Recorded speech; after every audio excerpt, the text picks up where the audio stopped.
Ir ne šiaip sau demokratija, o apie e-demokratiją. Aktyvus piliečių dalyvavimas savivaldoje. Ir iš karto reportažą šią temą. Ir vėl duobė. Čia jau ne duobė, čia visa pelkė, neapeit, net praplaukt. Aš nesuprantu, ką mūsų valdžia veikia, ką? Gal jie nemato, kas vyksta mūsų kiemuose ir gatvėse? Greit turbūt pateksim į Gineso rekordų knygą kaip daugiausiai pasaulyje turintis duobių miestas.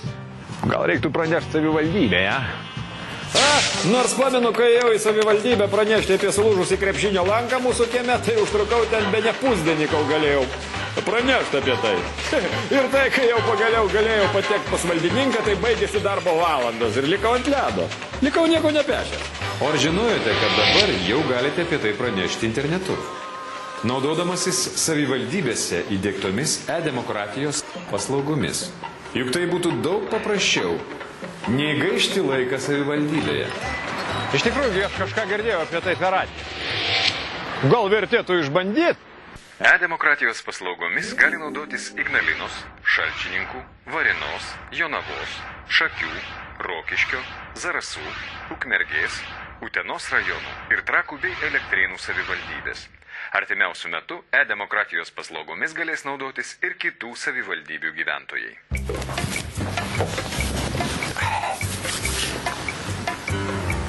Labadiena. Labadiena. Atvėrę savo savivaldybės interneto svetainę, susiraskite skiltį elektroninė demokratija, e-demokratija arba elektroninė demokratija visiems. Atsivėrusiame puslapyje galėsite susipažinti su savivaldybės tarybos sprendimų projektais, tarybos sprendimais, posėdžių dienotvarkėmis, tiesiogiai stebėti posėdžių transliacijas.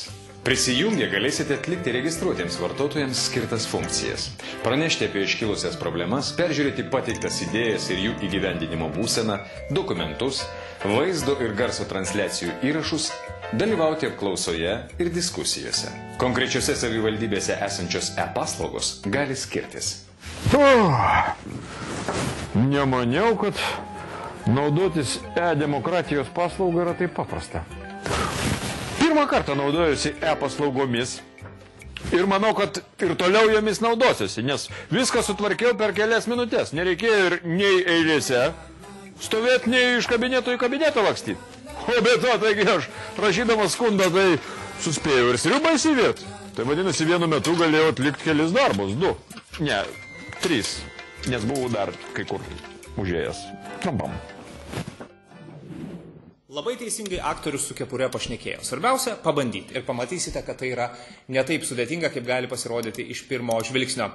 Kęstuti, kiek savivaldybių leidžia stebėti savo procesus viešai, tai yra, turi e-demokratijos principus įgyvendintus?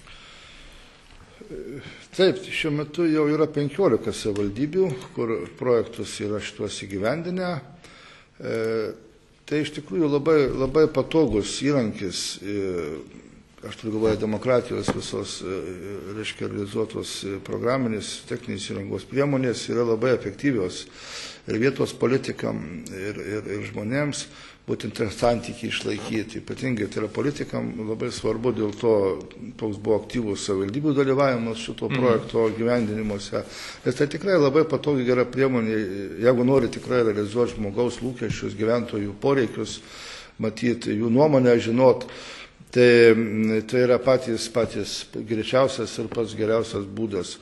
O tai ir skatina pačius vietinius politikus būtent taip ir daryti, neapsiriboti kažkokiais labai siaurais arba daug laiko užimančiais surinkimo informacijos būdais, o naudotis elektroninėm priemonėm ir galima labai greitai, labai patogiai tiek skleisti savo veiklą, tiek ir surinkti žmonių poreikius ir kitokius ar apklausas realizuoti, ar aplamai prieš priimant sprendimą pasitarti. Tai va, ir artimiausia ateityje, jau minėjau, 15 šiuo metu yra projektai realizuoti, artimiausiu metu dar laukiam užbaigimo 42 savivaldybių, tai turėsim sumoje praktiškai visų pagrindinių savivaldybės įdiegtas tokias priemonės. Taip kad manau, kad tikrai gyventojams bus patogu, naudinga ir kartu politikams padės realizuoti gyventojų teisėtus lūkesčius. O kaip e-demokratijos principais gali pasinaudoti tu, mielas bibliotekininkė? Pažiūrėk, prašau, šiame reportaže. Šiuo metu e-demokratijos paslaugos veikia 15 šalies savivaldybių. Šioje instrukcijoje pateikėme 2 e-demokratijos paslaugų pavyzdžius – Trakų ir Jonavos rajonų savivaldybėse. Pradėkime nuo Trakų. Atverkite interneto svetainę trakai.lt. Pradinėme puslapyje spraktelkite elektroninę demokratiją visiems. Atsivėrusiame puslapyje visi gali peržiūrėti savivaldybės tarybos sprendimų projektus, tarybos sprendimus, posėdžių dienotvarkes, tiesiogiai stebėti posėdžių transliacijas. Trakų savivaldybės gyventojai turi galimybę komentuoti tarybos sprendimus, balsuoti už ar prieš priimtus dokumentus. Tam reikia prisijungti per elektroninės valdžios vartus. Norėdami sužinoti, kaip naudotis paslaugomis registruotiems vartotojams, skaitykite puslapyje pateiktą naudojimosi instrukciją.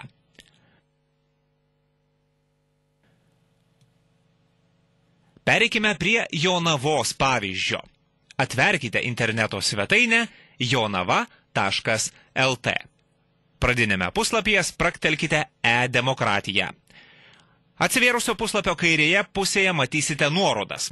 Idėjų bankas, pranešimai ir skundai, dokumentai, konsultacijos, vaizdo ir garso transliacijos, apklausos, diskusijos.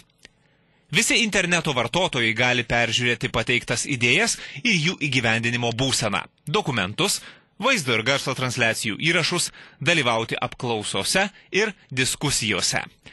Jonavos savivaldybės gyventojai gali pateikti pasiūlymus ar idėjas, pranešimus arba skundus, užsiregistruoti konsultacijai.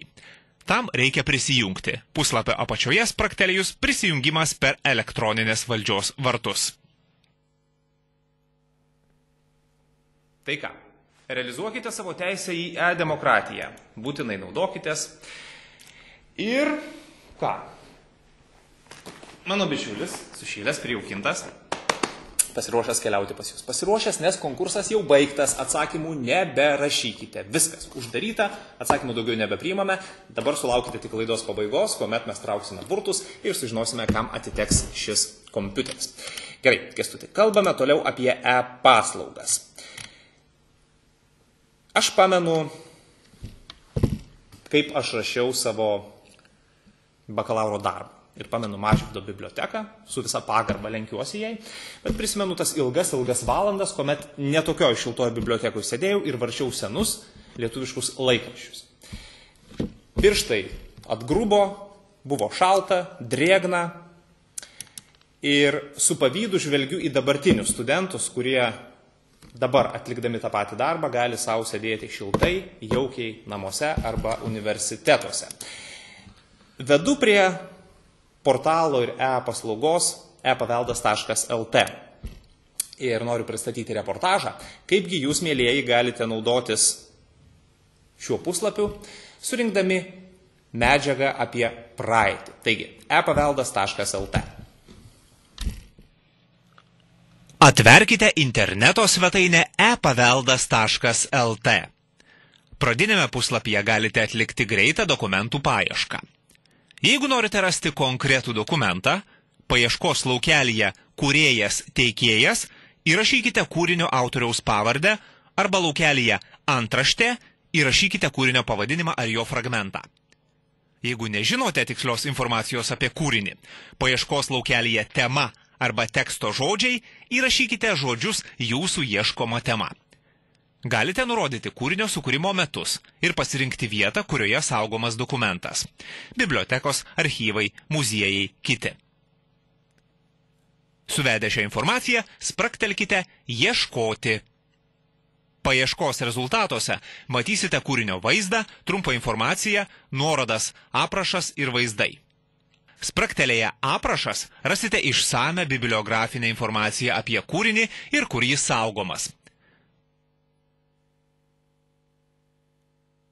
Spraktelėję nuorodą vaizdai, matysite kūrinio skaitmenintą vaizdą ir nuorodą į visą tekstį dokumentą.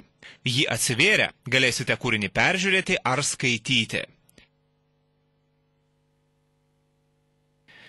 Jeigu norite pamatyti ar paskaityti prieš 10 mečius leistus laikraščius, pradinėme tinklalapio puslapyje pasirinkite išplėstinė paieška.